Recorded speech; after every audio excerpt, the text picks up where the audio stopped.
Man be man is back. Oh, okay, boys, do it again. Oh my gosh, the ring got messed up. This is a 5 out of freaking 5. It is beat making time. Next week is E3 week. My album comes out next week. I have delivered. You know what I'm saying? It's true. You know what I'm saying? But oh, look at that, my God. This is your boy. All right, ladies and gentlemen of the YouTube citizens, y'all know who this is. This is your boy Dash True Inferno. And I'm back with another Call of Duty World at War. Actually, wrong game. Call of Duty World War II beta gameplay. So the actual game drops later on this year. Hopefully, well, not hopefully, but definitely we will not have to wait long. So I want to bring back a top 10 based off of a show I covered a year ago. Actually, it's been over a year ago. And that is this: Power Rangers. So the last time I talked about Power Rangers, I gave you guys, it was a 2-part video, the best Power Ranger shows ever. So let's recap. You know, number 10 was Lost Galaxy, number 9 was Lightspeed Rescue, number 8 is RPM, number 7 is Dino Thunder, number 6 is Time Force, number 5 is Ninja Storm, number 4 is Space, number 3 is SPD, number 2 is Mighty Morphin, and number 1 is Zeo. Now, I already made some changes. I'll explain that in a second. So we're going to go from the best to the worst. So more than likely this will be a 2-part video, so I'm gonna give you guys the worst Power Ranger shows of all time. So let's start off with number 10. Number 10 goes to Lost Galaxy. Now you probably wondering, wait a minute, how did Lost Galaxy make the best Power Ranger list and the worst Power Ranger list? Because there's not enough Power Ranger shows, so the best can stay on the best and the worst can be on the worst. And Lost Galaxy, I had to flip the switch with Lightspeed because there's a lot more good with Lost Galaxy than bad, while Lightspeed has some good, but it was mostly generic. After thinking about it, Lost Galaxy had the death of a Ranger, and it was the first time where a major villain became a Ranger. So that's what it had for it, but at the same time, Lost Galaxy, they separated Bulk and Skull, which was a gigantic, no, that's the first thing. The second thing was they brought in a new villain who was the temporary main villain. And this villain had like a pirate theme, more like a space pirate, so to speak. Not along the lines of Outlaw Star or Cowboy Bebop or anything like that. But still though, that villain, I forgot his name, that villain was unnecessary. And then that villain died by the actual main villain of the show, so that was pretty interesting. Like I said, there's some positives about the show. So again, we saw the death of a Ranger, we saw a villain become a Ranger, and then the sixth, well, this ain't even a Ranger. And that's another negative, that their ally was just an ally. He wasn't a Ranger, it was an ally, because in the past when they brought in a sixth person to be their ally, that person normally becomes a Ranger, well, with the exception of Turbo. But outside of Turbo, we get more on that later. The sixth person would normally become a Ranger. But in this case, that person became just an ally. But at the same time, this one was not a goody-goody two-shoes ally like we've seen in the past with some of them. This one was more of an anti-hero until, you know, the identity of the Magna Defender changed hands. But Lost Galaxy, there was some good and there was some bad, but nothing severe to drop it below the number 10 spot. Now let's move on to number 9. Number 9 goes to Lightspeed Rescue. So I flipped the two because remember, Lost Galaxy was number 10 and Lightspeed was number 9. Meaning if I would have kept that as is, that would mean that Lightspeed would have been number 10, Lost Galaxy would be number 9. But again, with Lost Galaxy, we saw the death of a Ranger. The Magna Defender was kind of cool, being an anti-hero. And we saw a major villain become a Ranger. And not to mention, I forgot to mention this, the Psycho Rangers was in this one. And this was the first ever Ranger crossover where we talk about Rangers from one show teaming up with the Rangers from another show. And in this case, it was Lost Galaxy and Space. Although that team up was missing the Silver Ranger from Space, by the way, for some reason. I don't know why. And that led to the demise of the Pink Ranger, the first Pink Lost Galaxy Ranger. So that was pretty cool. Lightspeed even though it was a good show and I like it, but at the same time, it was generic. It was still generic, and there was nothing special about it for the most part, with the exception of the Titanium Ranger. Because, you know, Power Rangers is based off of Super Sentai, which is a show done in Japan. So in Lightspeed, they brought in their own Ranger, the Titanium Ranger. So all that footage involving the Titanium Ranger, you know, Saban had to shoot that themselves. It wasn't like, oh, they got it from Super Sentai. No, Saban had to shoot that themselves. That, you know, obviously they redone the story and things of that nature. So it was pretty cool, but at the same time, it was just too generic. That's the problem. Lightspeed was too generic, and their crossover was one of the worst ever. You know, that's a whole nother list on this stuff.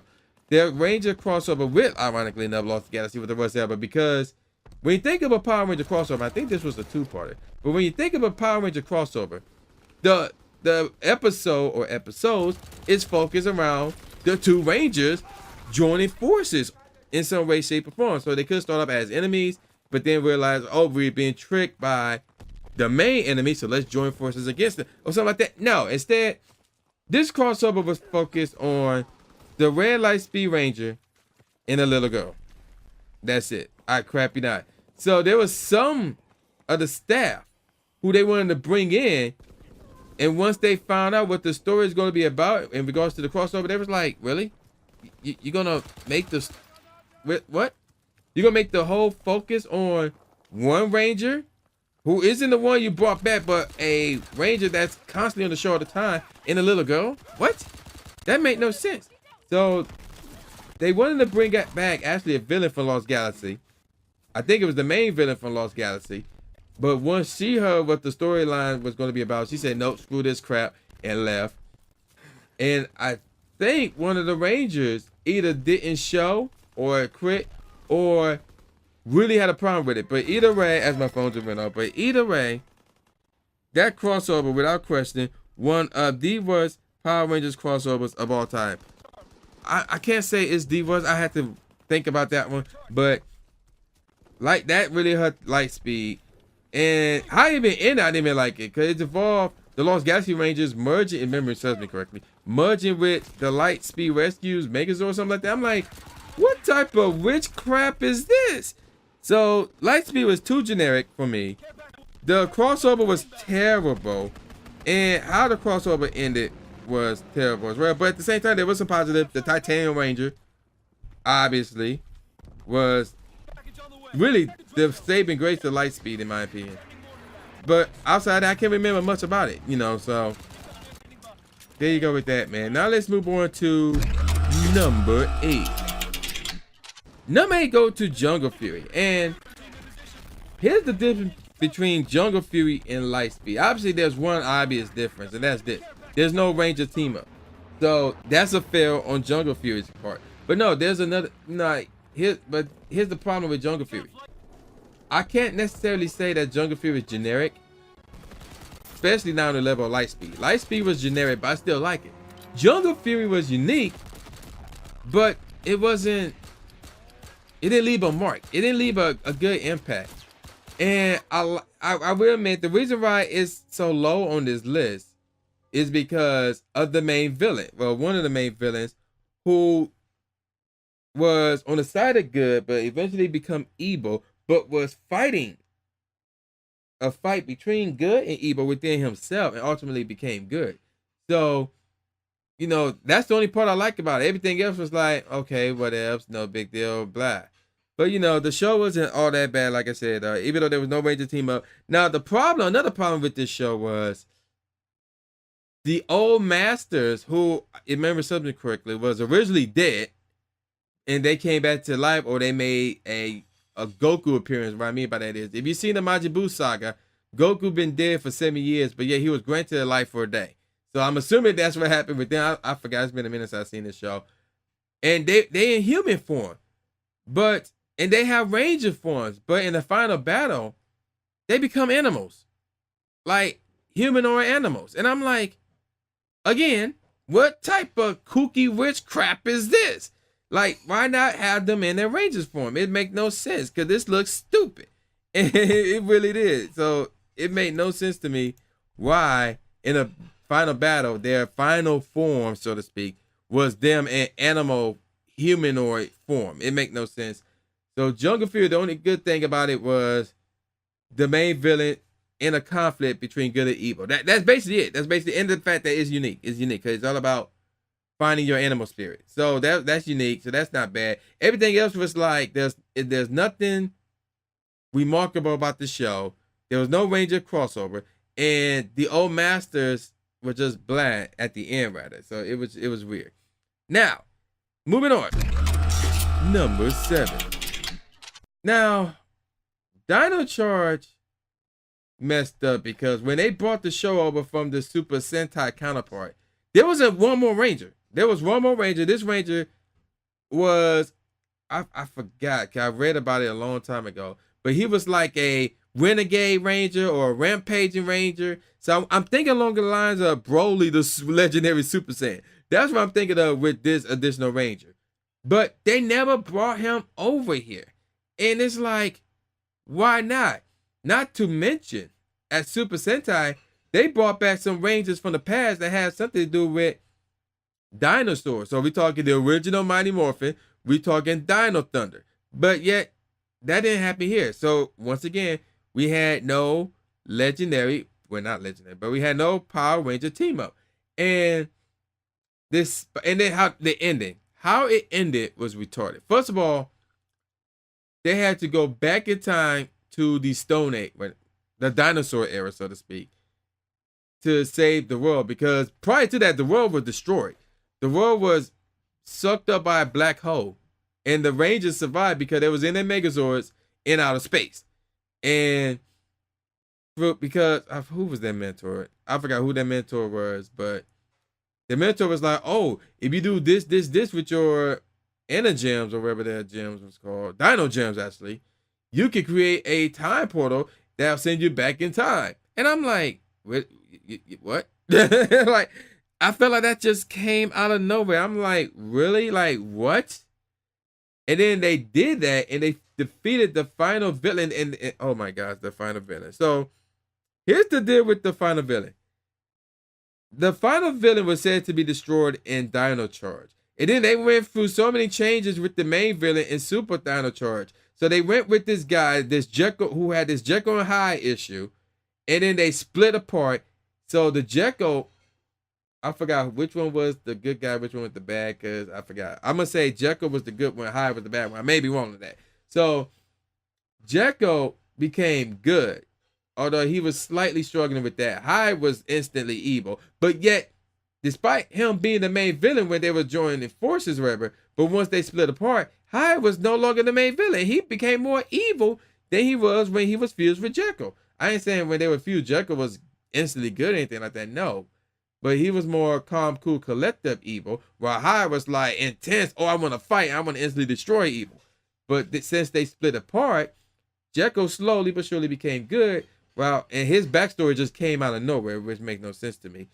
You know, because again, he was evil.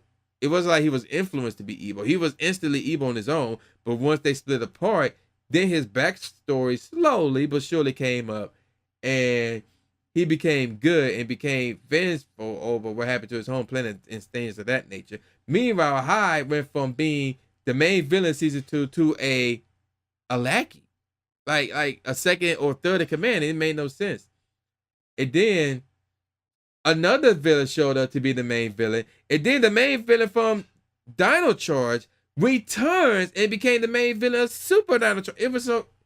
These flip-flopping the main villain in the second season of Dino Charge makes no sense. It kind of make my hair hurt a little bit. And it got on my nerves. And there was... but no, that's not true. I was about to say there was no Battlerizer, but there actually was a Battlerizer. So that's a good thing. That's a good thing. But again, there was no Ranger team-up. And how it ended was stupid. So after they defeated the main villain for the second time, and this time he's going once and for all, what happened in the show was the Dino Gems basically were responsible for the meteors or the meteorites that destroyed the dinosaurs. But since the Rangers went back in time, and it was something like that, I forgot how it goes. But the Rangers, by defeating the main villain back then, they prevented the meteors from destroying the dinosaurs. So when they went back in time, you know, or back to the future, rather, when they back to their own time, rather, with the exception of 2, because, and here's where things get really crazy. First of all, the original 5, one of them was a caveman. So yeah, so again, it came in from the, what is it, the Stone Age, the dinosaur era. So he had to go back to his own time. Then another guy was from, what is it, the Sir Arthur, Sir Cancelot era, whatever, you know, the medieval times, whatever. So he had to go back to his own time. And the crazy thing was, he was legit the first Power Ranger. So if you thought Mighty Morphin was the first Power Rangers, or even Zordon, well, it still could have been Zordon. But no, it was this guy. It was Xander. And I'm like, wait, what? What? Because he became a Power Ranger during the medieval, the Sir Lancelot times. And I'm like, what? So there's that. It's real. But he had to go back to his own time. And then Jacko went back to, did he go back to his own time? I know he went back to his own, yeah, he went back to his own planet because of the whole, the main villain got destroyed back in time. His planet was never destroyed, blah, blah, blah. So he went back to his own world and things of that nature. And when the rest of the Rangers went back to the present, dinosaurs were still living and they was walking amongst the rest of us on Earth. And I'm like, yeah, I wonder how the next series of Power Rangers are going to follow that. Like, where the dinosaurs going to be at in the next Power Ranger show, which is Ninja Steel, which is not on this list or the Best Ranger Show list because it's still going on right now. So I ain't going to talk about that. But Super Dino Charge, it wasn't totally a bad show. Like I said, they had Battle Risers. They had a lot of Rangers. So that was good, but no Power Ranger team up. No Rampage and Broly, the legendary Ranger, or anything like that. Season 2 with the swapping of the main villains gave me a headache. And how it ended with the dinosaurs just made me go, really? So, but there's worse ones than this. Number 6. Number 6 goes to Samurai Super Samurai. This one, there was nothing good about, I'm going to say nothing good about it, but there was nothing remarkable or nothing here that left an impact or that left like that moment. There's no special moment in this one. The only thing I like about Samurai Super Samurai was the one-on-one rivalry between Jaden, the Red Ranger. Well, let me rephrase that. Jaden, the male Red Ranger, and I forgot who this dude is. He's like a neutral guy who all he wants to do was fight Jaden. That's all he wanted to do. That rivalry was dope. I can't front. That rivalry was dope. Everything else was basically forgettable. There was nothing spectacular about it. And things of that nature. Yeah, they had battle risers, but it's all about this black box, and each one can take turns using the black box. And I'm like, okay. I'm like, can they create some type of gizmo? Well, I don't think any of them. Well, no, they had a guy, the Sixth Ranger, who was barely a genius in the form of Antonio. But I'm like, couldn't they create a machine that could duplicate the black box so all of them could use that power at once or something like that? And the introduction of a female Red Ranger who just so happens to not only be Jaden's sister, I believe she's his older sister, but she was the original Red Ranger. So, and the storyline behind that, I will admit, was pretty good. I actually liked that storyline. But again, we're going back to this point where, oh, there was Rangers who just happened to be samurai, and they was around before the Mighty Morphin Power Rangers. I'm like, really? So y'all just go, what? But at the same time, there was, when thinking back to the original Mighty Morphin Power Rangers show, there was nothing in that show that said, or even anything that followed it, that said that those 5 teenagers with attitude were the originals. Like, we just came up with that ourselves.